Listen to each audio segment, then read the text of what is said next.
আসসালামু আলাইকুম আমার ভিউয়ার্স আপুরা ভাইরা আপনারা সবাই কেমন আছেন? আলহামদুলিল্লাহ। এই তো নতুন আরেকটা ব্লগ নিয়ে চলে আসলাম। তো আজকে আমি লাউ পাতার ভাপা তৈরি করতেছি চাপা শুটকি দিয়ে।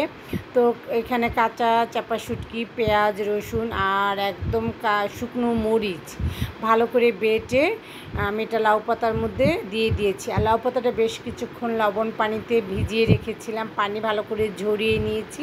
তো এটা এখন ভাপা দিয়ে দিলাম একদম একটা স্টিলের বাটির মধ্যে ঢেকে আমি পানি দিয়ে চুলায় বসিয়ে দিয়েছি। এটা আমি ভাপা দিচ্ছি, এটা খেতে দারুণ। তো আমার ভর্তাগুলো যেহেতু সব তৈরি হয়ে গিয়েছে আর আমি সব রেডি করে নিয়েছি। তো আজকে যেহেতু আমরা ঢাকায় যাচ্ছি আমার মেজো আপার বাসায়, তো এখানে বেশ কয়েক রকমের ভর্তার সাথে বউয়া ছিল, যেটা বিক্রমপুরের একটা খুব জনপ্রিয় খাবার। আমার তো বেশ ভালো লাগে আর আমি চেষ্টা করেছি কিছু একটা তৈরি করে নিয়ে যাওয়ার জন্য। এই তো আমরা রওনা দিয়ে দিয়েছি। তো আজকে আমার হাজব্যান্ড নিজে ড্রাইভ করতেছে না, আর আমার মেয়ে সব সময় আমার মেয়ে না গাড়ির মধ্যে বসে কিছু একটু খাই আর কি, ভালো লাগে। অনেকটা পথ যেহেতু যেতে হয়, বসে থাকতে ওরকম একটা ভালো লাগে না। তো আমরা ড্রাইভারকে বলেছি যে বসুন্ধরা যাব। তো আমার হাজব্যান্ড ওরকমভাবে তাকে বুঝিয়ে বলতে পারেনি এবং সেও অনেকটা বোঝেনি। সে আমাদের বসুন্ধরা সিটিতে নিয়ে এসেছে, শপিং মলে। তো অনেকটাই আমি অবাক হয়ে গিয়েছি এখানে কেন নিয়ে এসেছে।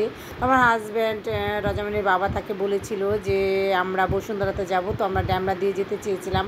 তো ও বললো যেহেতু শুক্রবার রাস্তা অনেক ফাঁকা, আমরা ফ্লাইওভার দিয়ে শাহবাগ দিয়ে চলে যাব। তো ছেলেটা হয়তো বুঝতে পারেনি, তাই আমাদেরকে বসুন্ধরা সিটিতে শপিং কমপ্লেক্সে নিয়ে গিয়েছিল। তারপরে একটু ভুল বোঝাবুঝি হয়েছে, ওটা কোনো ব্যাপার না। তো এই তো আমরা যেহেতু রাস্তাটা অনেক ফাঁকা ছিল তাই আমরা চলে এসেছি। আর এখন আমরা 300 ফিটে আছি আর কি, যে এদিক দিয়েই বসুন্ধরায় চলে যাব। তো অনেকটা মেজাপার বাসার কাছাকাছি চলে এসেছি। আর আজকের ওয়েদারটা এত সুন্দর ছিল, যেহেতু শরতের আকাশ, একটা হিমেল হাওয়া, মিষ্টি একটা রৌদ্র, ঠান্ডা বাতাস, সব মিলে দারুণ ছিল ওয়েদারটা। আমার তো বেশ ভালো লাগছিল। তো আমরা বসুন্ধরা আবাসিক এলাকার ভিতরে এখন ঢুকে পড়লাম আর কি। তো এখানে অবশ্য আমাদের একটু মানে রাস্তা অনেকটা বলা যায় যে চিনতে পারতেছিলাম না, যেহেতু আমার হাজব্যান্ড ওরকমভাবে ঢাকায় একটা আসে না। আর আমরা যেই দিক দিয়ে আসি, ও যে দিক দিয়ে ড্রাইভ করে আসে ওই দিক দিয়ে আজকে আসেনি, আমরা অন্য দিক দিয়ে এসেছি। তো এই তো এটা হলো বসুন্ধরা সিটি মালিকের যে বাড়ি, আমরা সেই গেটের সামনে চলে এসেছি। ওখান থেকে আপুকে ফোন করার পরে আপু যখন ঠিকানা দিয়েছে তখন আবার আপুর বাসার সামনে আমরা চলে যাচ্ছি। আর এই জায়গাটা এত সুন্দর, আমার তো বেশ ভালো লাগে। এখানে প্রত্যেকটা বাড়ি, রোড নাম্বার, বাড়ি নাম্বার এবং হাউজিং নাম্বার সব কিছু দেওয়া আছে। তো এই তো বেজপার বাসায় অলরেডি আমরা চলে এসেছি। বাসার নিচে এখন যেহেতু আছে, গাড়ি পার্কিং করে বাসায় উঠে গিয়েছি আর কি। ঢোকার মুহূর্তেই এত সুন্দর দৃশ্যটা আমার বেশ ভালো লাগে, মানে পরিবেশনটা, সাজানোটা, মানে পরিবেশটা খুব সুন্দর ছিল। তো এই তো আমি একটু ছবি তুলে নিয়ে গেলাম, ইচ্ছে আছে যে আমার বাসার সামনটাও এরকম করার জন্য। তো বাসায় ঢোকার পরে সবার সাথে দেখা করলাম, কথা বললাম। আর যেহেতু দিনটা শুক্রবার ছিল, সবাই নামাজ পড়তে চলে গিয়েছে। আর আপুর এই ভিডিওটা যখন আমি এর আগেও দিয়েছি, সবাই অনেক জানতে চেয়েছিল এগুলো কোথা থেকে কেনা, যেহেতু আপু এগুলো সব আমেরিকা থেকে নিয়ে এসেছে আর কি। আর এই তো সবাই নামাজ পড়ে অলরেডি এর মধ্যে চলে এসেছে। আমার মেয়ে ঘুরে ঘুরে দেখতেছিল। আমরা যখন এসেছি নামাজের টাইম ছিল, ওর বাইরের পরিবেশটা, ঢাকাটা আমার মেয়ের অনেক পছন্দ হয়েছে। আমার মেয়ে বারবারই বলতেছিল তার ঢাকা অনেক পছন্দ হয়েছে, সে ঢাকা সেটেল হতে চায়, ঢাকায় এসে থাকতে চায়। তার এখন আর নারায়ণগঞ্জ ভালো লাগছে না। বারবার তার মায়ের কাছে, বাবার কাছে একই প্রশ্ন করতেছিল যে। আর এর মধ্যে আমাদের দুপুরের খাবার দিয়ে দেওয়া হয়েছে, অনেক মজার খাবার ছিল আর কি টেবিলে।